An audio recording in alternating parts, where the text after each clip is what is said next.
Hi everyone, and welcome back to another episode of Killed Cheese. Do do do do do do. Killed Cheese. Happy hump day. Hump day. Hump day. I was just gonna say Happy Wednesday. Happy Wednesday and hump day. Yeah. Well, hope you're all having a great day. And a great week so far. If you missed Monday's episode, go watch it. You're getting confused. The new schedule. Hump day. Hump day. Either I way. can't believe I did that. I shouldn't have done that. No more. Copied you. I hate that thing. Hump That day. commercial. Either way. Anyway. Today, Libby's going to read us a story, as always. Today's story is called My Entire Town Just Broke Character by Horror Junkie 123. This can mean a lot of things. Good, bad, worse. Well, we know one thing. They broke character. You ain't lying, brother. What are you doing? I don't know. Let's hear it. Everybody get comfy. Get your popcorn out. Or your Twizzlers. I like Twizzlers better. Twizzlers are the best. If you agree, say it in the comments. If you don't, I'll be sad. It's okay. You don't have to lie to him. He'll be okay. Whatever. Let's go. I'm writing this because I don't know what to do. I saw something unexplainable. Hey. Who wrote the story, brother? I already said it was Horror Junkie 123. Sorry. Twizzlers are getting in my mind. Too many Twizzler thoughts. It's fine. Okay. Let's start over. I'm sorry, everybody. I'm writing this because I don't know what to do. I saw something unexplainable and I have no one to tell. I don't know who to trust anymore. Honestly, after what unfolded, I don't think I'll ever be able to trust anyone ever again. When I woke up yesterday morning, nothing was amiss. It seemed like an ordinary Monday. I went through my usual routine. Wake up, hit the snooze button. Wake up, hit the snooze button again. Me too. I do that all the time. Wake up, realize I slept too late, do a mad dash to get ready for work, jump in my car, and forget my lunch that I made the night prior. Ordinary run-of-the-mill Monday. True. Sounds about right. I first noticed that something was off during the commute to work. I normally leave in time to beat the traffic, but I found myself swerving multiple times to avoid a collision. That's not good. Monday driving is never fun. No. Dozens of cars were sitting idle in the road. That's weird. That's really weird. When I saw the first one, I blared my horn thinking some drunk idiot fell asleep at the wheel. But the further I drove, the more of them I noticed. By the time I got to the office, I was thoroughly freaked out. I had to tell someone. Jim, my boss. He was a guy I could rely on. Sort of a father figure. Jim would know what to do. I made a beeline for his office once I clocked in for my shift. I got all the way to the door before I was stopped by my coworker Steve. Hey Mac, how are you? Weird. Steve usually keeps to himself. Hey Steve, I said, trying to brush past him. Mac, why don't you grab some coffee with me? Not now, Steve. I've got to talk to Jim. It's important. Tough luck. Jim's out today. Yep, on sick leave.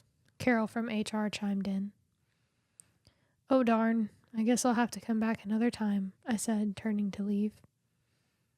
I didn't let either of them know, but I saw Jim's silhouette from behind the frosted glass. I knew in that moment something was very wrong. On the way back to my cube, I decided to stop off at my friend Sandy's desk to make idle chit-chat, maybe pick her brain to see if she knew anything.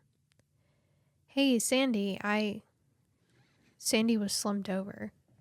Her eyes had a vacant, uncanny look to them. They were gray like a static TV screen. I backed away. I don't like this. Everything's weird. Everybody's like avoiding. Are her eyes gray like literally like you can see like gray TV static in them? Or is it just like the color gray and it's like spotted? I think it just means like gray, like just like emotionless. Oh, Not literal. Yes. Like a figurative gray. Yeah, there's just TV stacking her eyeballs, brother. I don't know. Obviously. It's fucking no sleep Reddit. Like, bro, it's entirely possible. That is true. I backed away, dread rising in my gut. In my stupor, I knocked into Steve. He met me with a strained smile. Steve, it's Sandy. She's not moving. We have to call someone. Steve made a show of acting shocked. How awful. I'm CPR certified. I'll take care of it. As if on cue, Carol appeared out of nowhere. Steve and I will ensure that everything is all right. Go back to your desk. You'll only get in the way. This is weird. Why can't he go? Why can't he help? But I go. Carol's stare took on an intensity I had never witnessed before. Heart thudding in my chest, I retreated to my cubicle. The whole interaction felt wrong. I've taken CPR classes before. You need an AED and a call to emergency services ASAP. Steve and Carol didn't seem to be in a rush for either of those. Before I had time to contemplate, I received an email on my work phone. Subject: inclement weather. All. Due to the risk of inclement weather, employees are to work remotely for the remainder of the day. Regards, Carolyn H.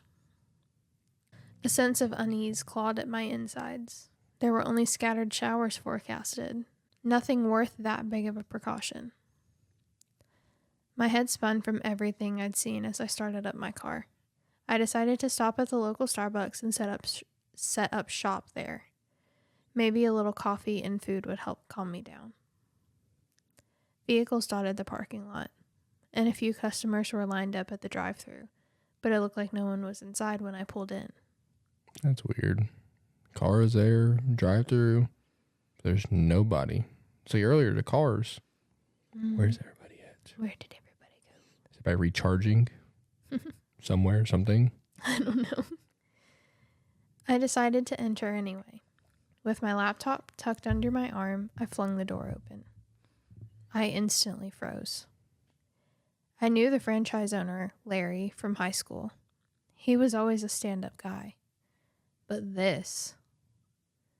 Larry was trying to lift up one of his coworkers. The girl was completely limp, her upper body hunched forward. What chilled me most was her eyes. The girl had that same staticky look in her eyes that Sandy did. Mac, it's not what it looks like. Clara here is, narcoleptic. She's having an episode. Episode, a TV static, get. Ha ha ha ha. Connect the dots. Twilight Zone. Something. Come on, Larry, tell me the truth. People with narcolepsy don't do that. Please, I have to know what's going on. Sweat beaded atop Larry's brow. Nothing's wrong, Mac. Everything's fine. Larry was straining. A vein throbbed in his temple. I gotta use the restroom. Feel free to join me if you gotta use the restroom. Okay. The fuck? Interesting. He disappeared into the men's room. I set my laptop down. I wasn't stupid. I took the hint and followed him inside. I entered just in time to hear Larry slide the lock on one of the stalls. I entered the adjacent one and did the same. All right, Larry whispered, his voice low. I don't know if they can hear us in here, but Mac, you need to act normal. They're watching. Who? Larry, who's watching? And what's wrong with Clara? I just want answers.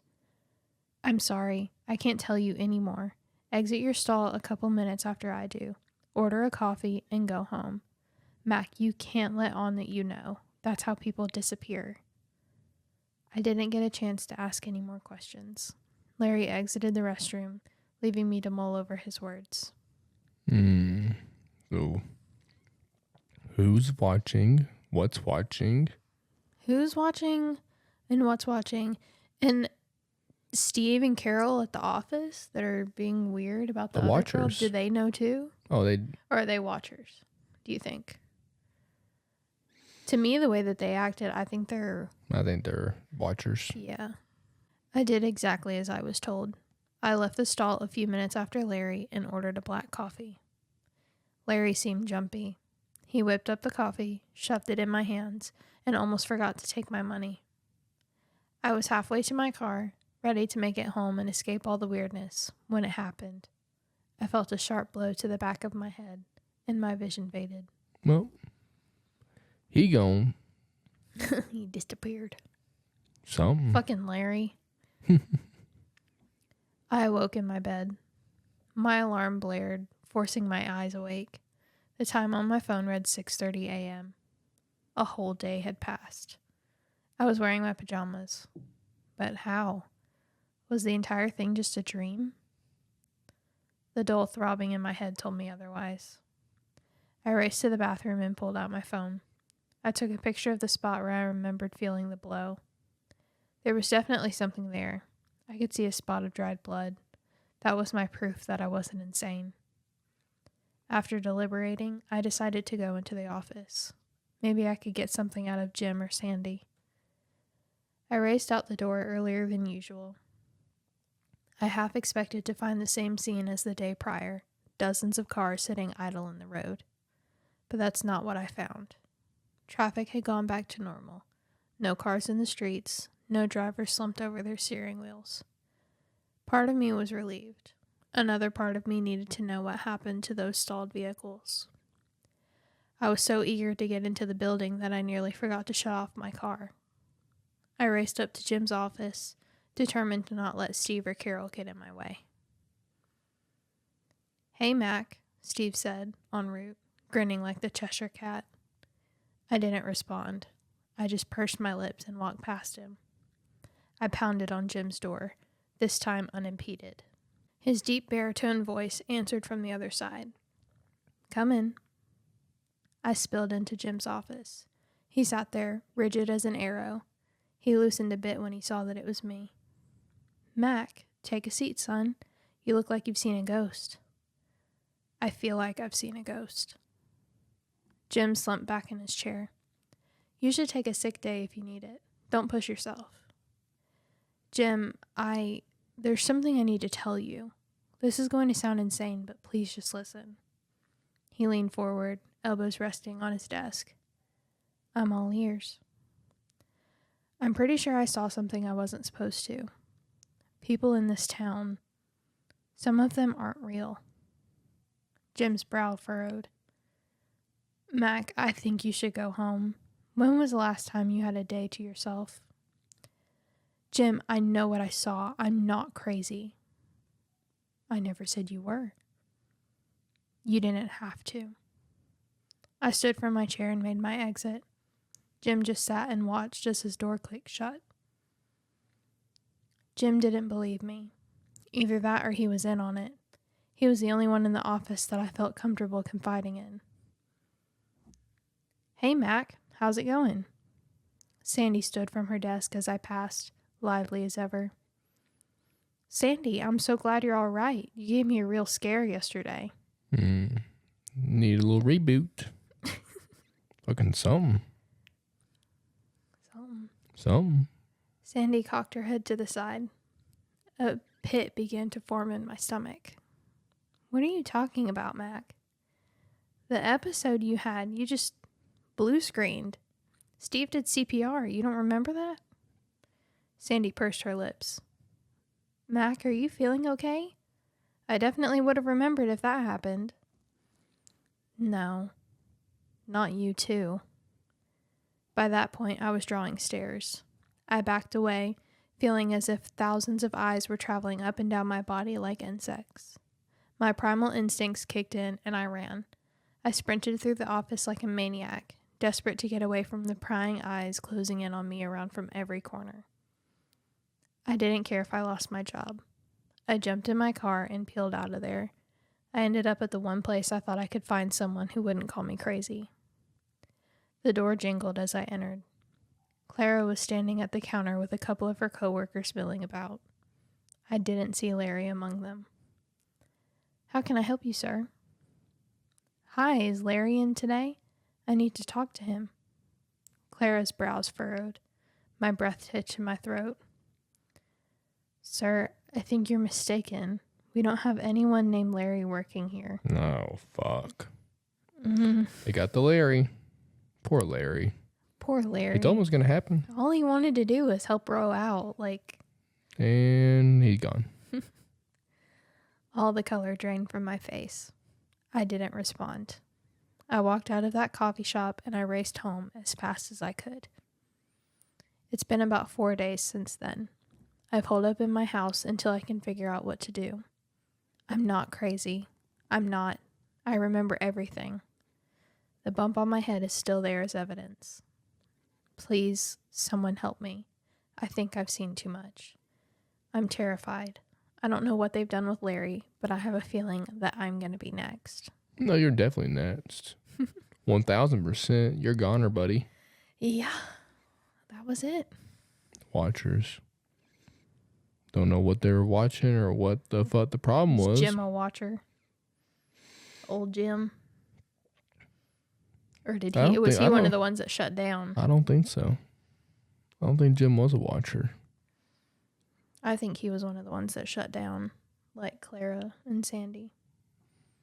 Maybe. And that's why that guy, the Steve guy, is a watcher, and that's why he was trying to keep him from going in the office. Because what's his face? Jim was shut down. Maybe. He didn't say it was crazy, though. He didn't deny it. No, I don't know. Well. Maybe he knew something was going on. He just shut his door. He didn't want to talk to nobody. Maybe. Who knows? What's the comments? Wow. Is Larry dead because he talked to you? Time to leave town and go far away, my friend. Best change identities in the underground market, leave the country, and raise chickens somewhere off the grid. True. If Larry is gone, you're going to have to keep going to work. Act like everything is normal until you can find more clues about what's happening. Maybe get a brain scan to see what happened with your head. Best of luck. Yeah, so they definitely did something to his head. Oh, wait. OP responded to the first one in character.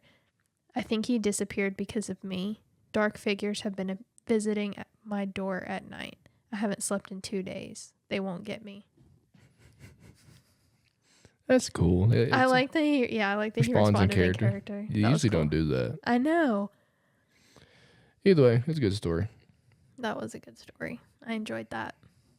You can send us your story at killedcheeseoutlet.com or all the places, social medias, blah, blah, blah. Please do. We love to read them, and we would love to read them on the podcast. CCC. Either way, we will see y'all on Friday. Bye. Bye.